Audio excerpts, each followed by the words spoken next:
नमस्ते।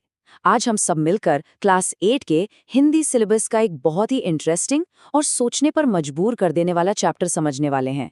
देखिए, इसका नाम ही अपने आप में एक सवाल है, क्या निराश हुआ जाए? तो चलिए पता लगाते हैं कि लेखक क्या कहना चाहते हैं। तो जैसा कि मैंने कहा, इस चैप्टर का टाइटल ही एक बहुत बड़ा सवाल है ना? क्या हमें निराश हो जाना चाहिए? लेखक हजारी प्रसाद द्विवेदी जी असल में हमसे यही सवाल पूछ रहे हैं और फिर पूरे चैप्टर में अपने अनुभवों और विचारों के जरिए वो इसका जवाब ढूंढने में हमारी मदद करते हैं। देखिए, किसी भी कहानी या लेख को दिल से समझने के लिए ना उसके लेखक को समझना बहुत जरूरी होता है।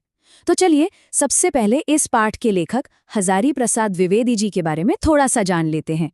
तो हजारी प्रसाद द्विवेदी जी हिंदी साहित्य के एक बहुत ही बड़े और सम्मानित लेखक थे। खास तौर पर वो अपने निबंधों के लिए जाने जाते थे। पर उनकी जो सबसे बड़ी खासियत थी वो थी उनकी सोच, जो हमेशा पॉजिटिव रहती थी। मतलब वो मुश्किल से मुश्किल हालात में भी उम्मीद की एक किरण ढूंढ ही लेते थे। उनका ये पक्का मानना था कि हर इंसान के अंदर कहीं ना कहीं अच्छाई छुपी होती है, भले ही वो ऊपर से दिखाई न दे। वो हमेशा हमें यही समझाते थे कि जो ऊपर ऊपर की परेशानियां हैं ना, बस उन्हीं को देखकर हिम्मत नहीं हारनी चाहिए।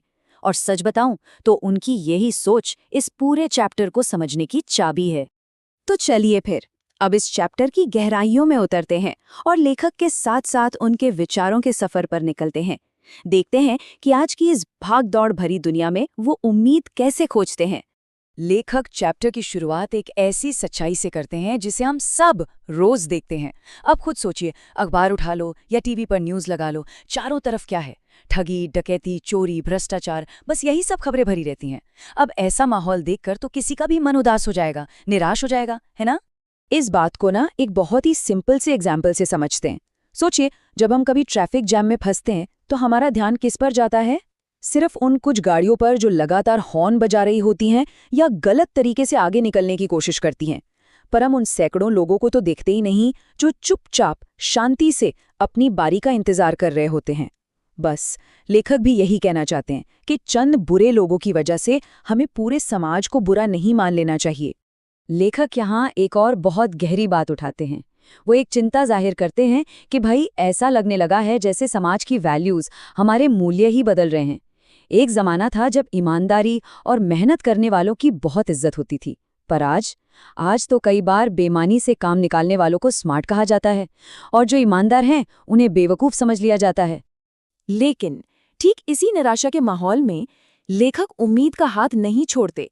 वो हमें याद दिलाते हैं कि अरे, इस देश की नींव तो तिलक और गांधी जैसे महान लोगों के सपनों पर रखी गई है।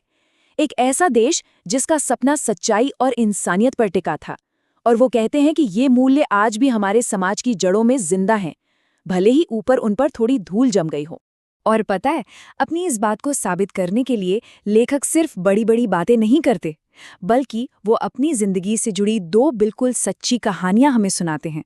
और ये कहानियां इस बात का पक्का सबूत है कि अच्छाई आज भी जिंदा है। तो पहली कहानी है एक ट्रेन के सफर की। हुआ ये कि लेखक ने जल्दी जल्दी में 100 रुपए की जगह सिर्फ 10 रुपए का टिकट लिया और अपनी सीट पर आकर बैठ गए।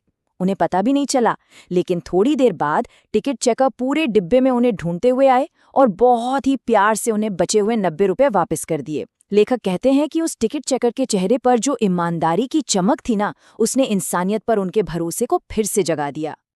दूसरी कहानी तो और भी ज्यादा कमाल की है। सोचिए, एक सुनसान जगह पर लेखक की बस खराब हो जाती है। सारे यात्री घबरा जाते हैं। सबको लगता है कि कंडक्टर और ड्राइवर उन्हें धोखा देकर भाग गए हैं। लोग उन्हें कोसने लगते हैं।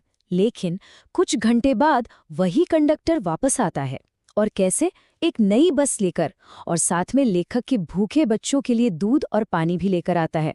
ये घटना हमें सिखाती है कि हम कितनी जल्दी लोगों को जज कर लेते हैं, जबकि सच्चाई ये है कि दया और जिम्मेदारी आज भी लोगों में जिंदा है। तो इन सारी बातों से, इन दोनों कहानियों से हमें क्या सीख मिलती है? चलिए अब इस पूरे चैप्टर के निचोड़ को, इसके मेन आइडिया और मैसेज को समझते हैं। पर मेन आइडिया पर जाने से पहले जल्दी से इन कुछ जरूरी शब्दों को देख लेते हैं। निराश मतलब होपलेस, भ्रष्टाचार यानी करप्शन, ईमानदारी यानी ऑनेस्टी, तस्करी यानी स्मगलिंग और सबसे ज़रूरी शब्द मनुष्यता यानी ह्यूमैनिटी। ये शब्द इस पूरे चैप्टर की फाउंडेशन है। तो इस चैप्टर का जो मेन आइडिया है वो बहुत साफ है, ये कि हाँ, हमारे समाज में बहुत सी कमियां हैं, भ्रष्टाचार भी है, बेईमानी भी है, लेकिन दया, ईमानदारी और मदद के जो छोटे छोटे काम होते हैं ना, वही ये साबित करते हैं कि इंसानियत की जो लौ है वो अभी बुझी नहीं है, वो आज भी जल रही है। और आखिर में लेखक का हम सब के लिए एक बहुत ही सीधा और पावरफुल मैसेज है, निराश मत होइए। उम्मीद करने की वजह आज भी है। हमारे चारों तरफ उम्मीद करने की हजारों वजह हैं, बस उन्हें देखने के लिए एक नज़र चाहिए। चलिए अब थोड़ा एग्जाम की तैयारी की तरफ बढ़ते हैं। कुछ ऐसे ज़रूरी सवालों पर बात करते हैं जो इस चैप्टर से पूछे जा सकते हैं और आपकी बहुत मदद करेंगे। ये जो 3 सवाल स्क्रीन पर है ना, ये समझ लीजिए कि इस पूरे चैप्टर का सार है। पहला, लेखक ऐसा क्यों मानते हैं कि निराश होने की जरूरत नहीं है? दूसरा, टिकट चेकर और बस कंडक्टर वाली घटनाएं कैसे साबित करती हैं कि इंसानियत अभी भी जिंदा है? और तीसरा, इस चैप्टर का मेन मैसेज क्या है? अगर इन 3 सवालों का जवाब अच्छे से आता है तो यकीन मानिए एग्जाम के लिए ये चैप्टर आपका पक्का हो गया। और इस चैप्टर को ख़त्म करने से पहले एक सवाल मैं सबके लिए छोड़कर जा रही हूँ। अपनी डे टू डे लाइफ में हम सब कैसे बुराई पर फोकस करने की जगह अच्छाई के पलों को देख सकते हैं, उन्हें बना सकते हैं? इस पर सोचिएगा ज़रूर।